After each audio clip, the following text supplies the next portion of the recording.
Bonjour à vous. Bienvenue dans mon 5 minutes, pas plus. Comment fabriquer sa bière? Moi, je suis plutôt brasseur amateur. Les bières industrielles, c'est bon, mais très standardisé.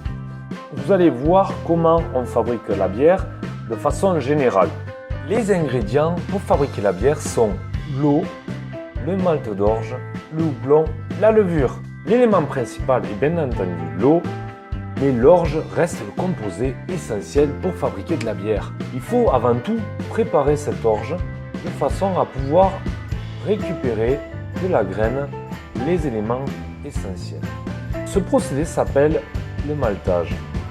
Le maltage est l'étape qui consiste à faire germer les graines d'orge pour pouvoir y développer les éléments essentiels afin d'obtenir les sucres qui serviront à la fabrication de l'alcool. Le trempage va permettre d'humidifier la graine et de commencer à réveiller cette graine. On va chauffer, utiliser la température pour commencer à faire croire à la graine qu'elle se trouve dans la terre, que c'est le printemps, qu'il faut commencer à pousser.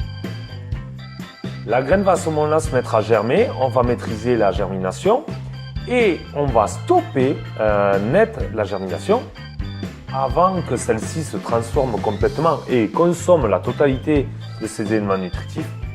Et pour cela, on va donc la mettre à chauffer entre 80 et 105 degrés.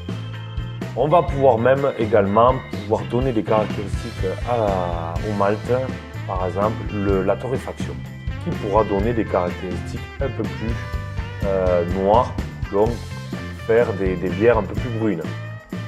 Vient le brassage. Le brassage est une des étapes qui va permettre d'extraire les sucres de l'orge afin de le récupérer dans un moule.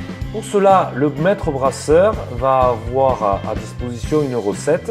On va mélanger les ingrédients, commencer à mettre tout doucement en température l'ensemble du mélange aux orge pour pouvoir réactiver les enzymes essentielles dans l'étape qui va suivre, qui sera vraiment l'étape de brassage. Cette étape s'appelle l'empâtage.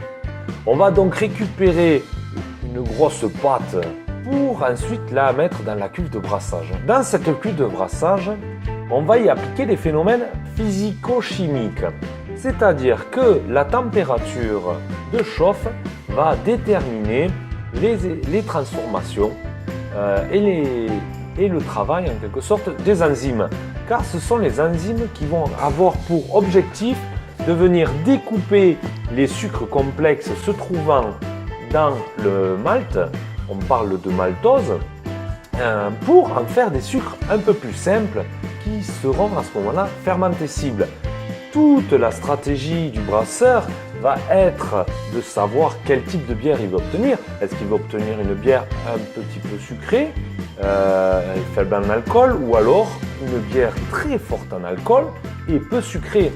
C'est cette étape-là qui va déterminer justement le résultat final. L'étape qui suit est la filtration et la cuisson.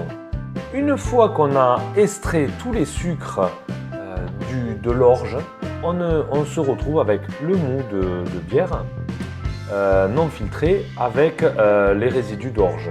On va donc filtrer pour en retirer ces résidus qui sont les drèches. On va donc par la suite récupérer ce mou de bière que l'on va remettre dans notre cuve et monter à ébullition à 100 degrés Celsius. Et c'est dans cette étape, fameuse étape, que l'on va rajouter le houblon, célèbre houblon proche de la famille du chanvre. Cette cuisson va permettre deux choses. Déjà, de pouvoir y ajouter le houblon qui va donner le petit goût amer à la bière. En fonction des houblons qu'on utilise, on pourra gérer l'amertume de notre bière et mettre aussi également d'autres parfums. La cuisson va permettre essentiellement la stérilisation de notre mou. On est avec un mou qui est très dense en sucre, donc les risques d'attaque bactérienne sont très importants. Une fois notre mou de bière cuit, stérilisé, on va pouvoir passer à l'étape essentielle de la fabrication de l'alcool. On va introduire les mous dans les cuves de fermentation.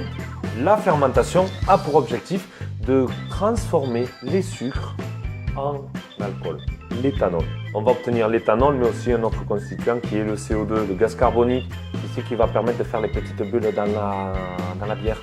Une fois que les sucres ont été totalement transformés en alcool, la fermentation proprement parlée est terminée.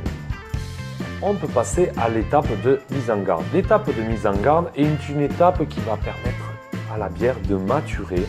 Ne reste plus qu'à notre bière à être mise en bouteille. Il ne reste plus qu'après à la déguster tranquillement avec ses amis. Et pour les brasseurs artisanaux, il est important derrière d'avoir toute une politique de production et de commerce surtout pour pouvoir la faire découvrir au grand public. Bon, mais j'espère que tout cela a été assez simple. On peut rentrer beaucoup plus en détail dans beaucoup d'éléments de l'étape de fabrication de la bière, mais là ce n'est pas le sujet. J'y reviendrai dans des focus plus spécialisés où je m'attarderai à rentrer dans les détails physico-chimiques de la fabrication de la bière. Ciao, merci à vous et surtout si vous aimez, un petit pouce et puis abonnez-vous.